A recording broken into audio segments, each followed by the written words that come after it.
Greetings, my friends. This is Celeria Rosenkreuz, and this time we shall be returning to the Islamic Dilemma series. This time, rather than the standard Islamic Dilemma, we shall be looking at one where, if you accept that At-Tabari and Sahih Al-Bukhari are in fact reliable sources of history, then one must accept that the Prophet Muhammad is in fact a false prophet. Directly because of the fact that these sources have a very interesting habit of suggesting the Quran has little bitty bits that point towards his false prophethood. Allow me to show you rather than jumping to conclusions, however. Let us begin.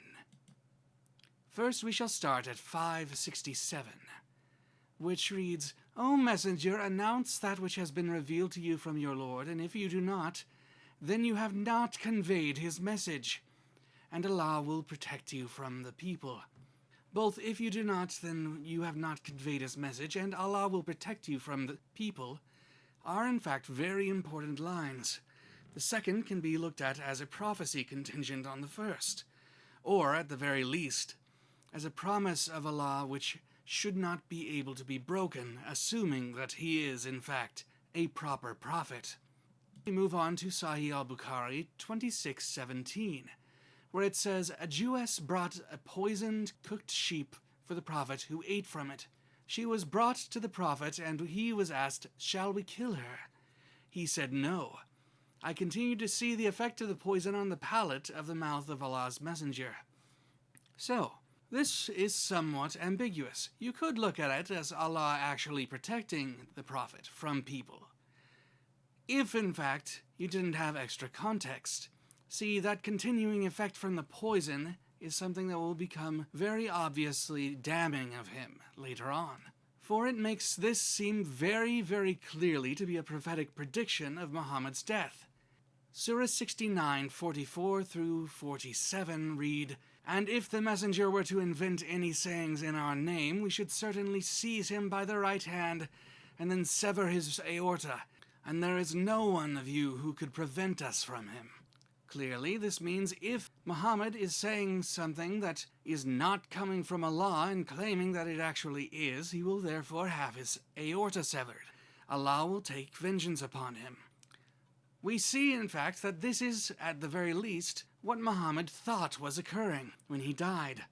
Sahih Al-Bukhari 44:28 reads, narrated Aisha, the Prophet in his ailment in which he died used to say, Oh Aisha, I feel the pain caused by the food I ate at Khaybar, and at this time I feel as if my aorta is being cut from that poison.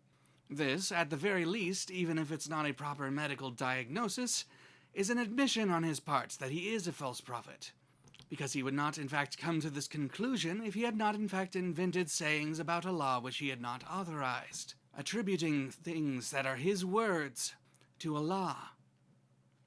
Let us continue then. We see in At-Tabari's narration talking about the event in question, the great historian writes, the prophets, that is the messenger of God, spat it out, saying, this bone informs me that it has been poisoned. And then he summoned the woman, and she confessed to this. He asked, what led you to do this? And she said, how you have afflicted my people is not hidden from you. So I said, if he is a prophet, he will be informed. But if he is a king, I shall be rid of him. Thus the prophet forgave her. Bishr bin al-Bara died from the food that he had eaten, but the prophet, at least for the moment, continued to survive. Later on, according to this authentic chain of narration, it is reported that the messenger of Allah said, during the illness from which he died, the mother of Bishr bin al-Bara came to visit him, and he said, Bishr, at this very moment I feel my aorta being severed because of the food that I ate with your son at Khaybar. The Muslims then believed that in addition to the honor of prophethood, God had granted the messenger of God to die as a martyr. However, if in fact we take the Quran into account, they were mistaken. This is the death that Allah had promised to him if in fact he was a false prophet. Or at the very least, this is what appears to be the case on the surface. We can, however, interpret it potentially otherwise. We see in Surah 22:52 that Allah reports, "Never did we send a messenger or a prophet before you, but when he did recite the revelation or narrate or spoke, Shaitan threw some falsehood into it. But Allah abolishes that which Shaitan throws in. Then Allah establishes his revelations, and Allah is all-knowing and all-wise." It is noted by Maududi that the Arabic word tamana has two meanings, desire and to recite. Therefore, this is a double entendre where Allah indicates that the desires of the Prophet will in fact be used against him by Shaitan in order to cause him to recite something which is false. So we will look at a case in which that is actually recorded, particularly with Muhammad himself. At-Tabari relates, "The Messenger of God was eager for the welfare of his people and wished to effect a reconciliation with them in whatever ways he could. It is said that he wanted to find a way to do this, and what happened was as follows. With his love for his tribe and his eagerness for their welfare, it would have delighted him if some of the difficulties which they made for him could have been smoothed out. And he debated within himself and fervently desired such an outcome. Then Allah revealed, 'By the star when it sets, your comrade does not err, nor is he deceived, nor does he speak out of his own desire. But Satan cast upon his tongue because of his inner debates and what he desired to bring of his people, regardless what Allah was actually saying in that dramatically ironic passage prior to this. These are high-flying cranes.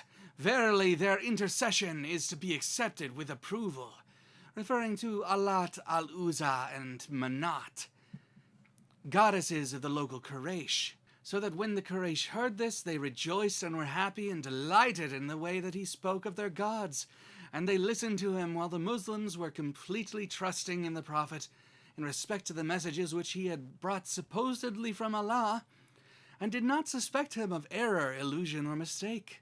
And when he came to the time of prostration, having completed the surah, he prostrated himself, and the Muslims did likewise, following the Prophet, trusting in the message which he had brought, and following his example, thereby committing shirk. And theoretically, this ought to have been the moment where almost the entirety of the Ummah, in fact, left Islam. But later on, Muhammad was forgiven, and all of the people who were then cast out were brought back in, it would seem. And of course, this is all despite the fact that in the Quran, Allah claims that when Satan throws these things in, Allah uses them as a trial for those within whose hearts are disease, and those who are hard of heart. And indeed, the wrongdoers are in extreme dissension. I suppose all of the Ummah must have been in extreme dissension, save the few that were off on campaign, fighting in another land. But I suppose, given the conflict between the two, this might lead you to think this is a bad example. It shouldn't be a trustworthy source. Yet, we find that the Satanic Verses incident was a standard element in the historical memory of the Muslim community in the first 150 years of Islam, recorded by almost all of the prominent scholars working within the fields of tafsir and Sirat at the time.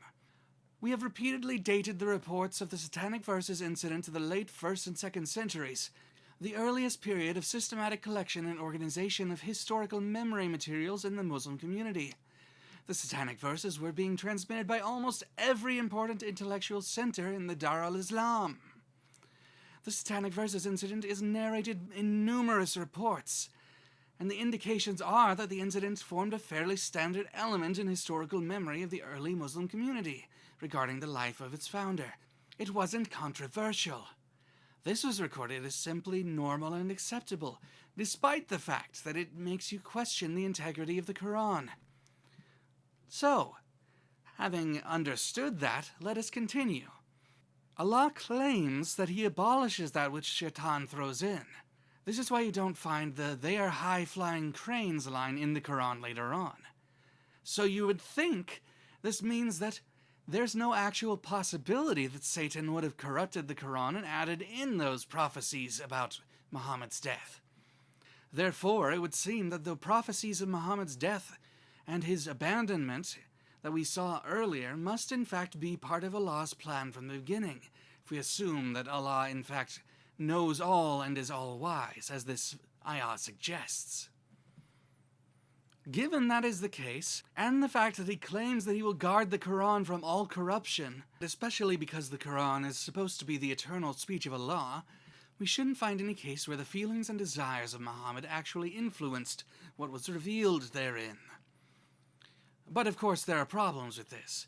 Sahih al-Bukhari 4788 relates Aisha saying that, "I feel your Lord hastens to fulfill your wishes and desires," reflecting on her change of thinking when Allah in fact did reveal, or supposedly reveal, something directly related to Muhammad's desires and his wish fulfillment.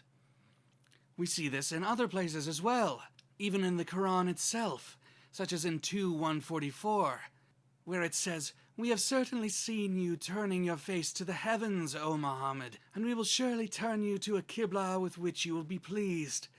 So turn your face towards Al-Masjid al-Haram."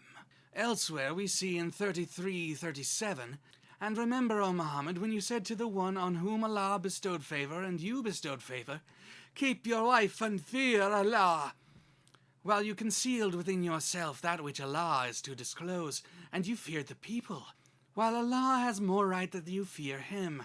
So when Zayd had no longer any need for her, in order that there not be upon the believers any discomfort concerning the wives of their claimed, that is, adopted sons, when they no longer have need of them, and ever is the command of Allah accomplished."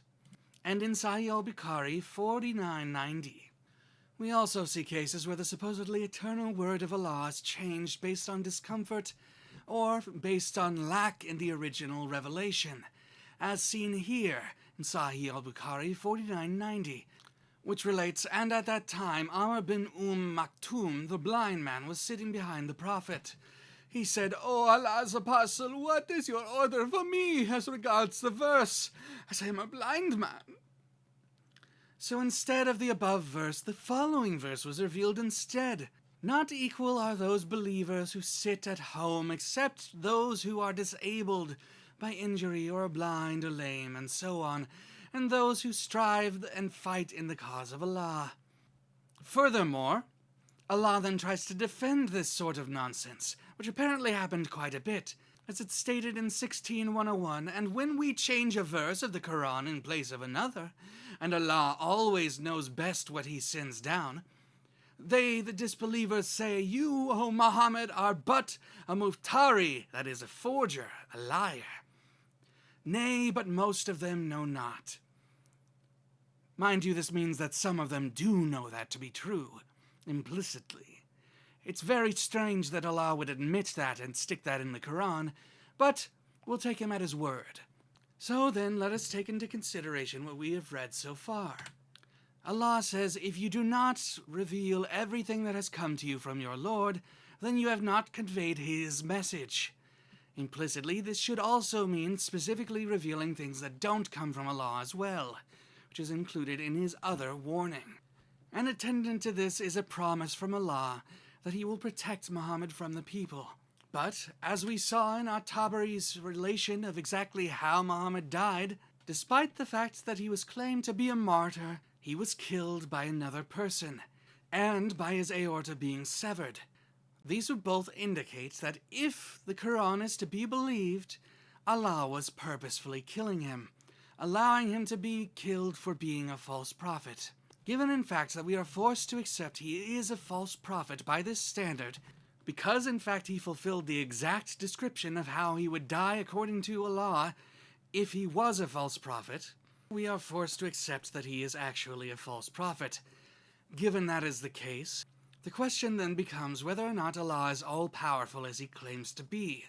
That is to say, if he was in fact overcome on multiple occasions by Satan. Well, if we look at the satanic verses account that Tabari related previously, we find that Allah is mocked by the precise timing of Satan's intercession, wherein he corrupted the Quran as it was being delivered by inserting an ayah that was so Quran-like, everyone, including both the Prophet and all of the Muslims, thought it was actually a legitimate Quran passage. We have also seen that there are many passages of the Quran which have their revelations directly affected by the desires of Muhammad, despite the fact that it is supposedly Allah's eternal speech which should not be able to be changed whatsoever. After all, Allah is acting as the guardian of it, and the Quran does explicitly state that Allah's words cannot be changed. So, given all of this, Allah seems to be failing a lot of promises He was made a fool of, and Satan seems in Islam, therefore, to have a significant enough power to challenge Allah, and to cause him to break his promises on multiple occasions. Given all of this, therefore, there is no real reason to have any confidence in Islam. With a false prophet, with a weak God that fails his promises and is multiple times challenged successfully by Satan, if you accept the most reliable source in the Sunnah tradition, Sahih Al-Bukhari, and if you accept the most reliable source in the Sirat tradition, At-Tabari, you are therefore forced to conclude that you should not be believing in Islam. Quite the difficult predicament you have here, then, considering the history of Islam and the practice of the religion are largely based upon the Sirat and Sunnah literature. But we should also keep in mind the response of the woman who poisoned the prophet. If he is a prophet, he shall be informed, but if he is a king, I shall be rid of him. Now, you could argue that Muhammad was informed, but he certainly wasn't informed fast enough that he didn't suffer an extremely excruciating death. In fact, it was almost as if Allah actually reveled in the possibility of him suffering for years and making a fool of himself as he slowly died. I will present an alternative to you, however, for you see, this woman was in fact following the Torah, which instructs if a prophet or dreamer of dreams arises amongst you and gives you a sign or wonder, and that sign or wonder he tells you comes to pass, and if he says, "Let us go after other gods," you shall not listen to the words of that prophet or that dreamer of dreams, but that prophet or that dreamer of dreams shall be put to death, because he has taught rebellion against Yahweh your God. So, you shall purge the evil from your midst. And elsewhere in Deuteronomy it says, "But the prophet who presumes to speak a word in my name which I have not commanded him to speak, or who speaks in the name of other gods, that same prophet shall die." This means, in fact, the God of the Torah is ordering the Jews to test and to execute any false prophet that falls within their midst. This woman was faithful in her Judaism, and she saw Muhammad die just as her God had asked of her. Do not be deceived. God is not mocked. For whatever one sows, that he will also reap. Consider this. If Islam says that Satan can cause a prophet to speak something not coming from God, well, perhaps the true God can insert something into the Quran that actually comes from him, or he can simply call Muhammad's bluff and choose to give him a death that he asked for by speaking those false words he claimed came from the same God of the Torah. Consider it very carefully, Muslims. For the Torah and the Gospel disagree with the Quran, and Allah is not the same God as the God of the Torah. Your prophet is proven false by the Quran's own criteria. You should not be following this religion. Look to the one that actually has something to go on, and don't allow yourself to be blinded by the lies you've been fed. This has been Celeria Rosenkreuz, and I thank you for listening to my words. God bless you, and farewell.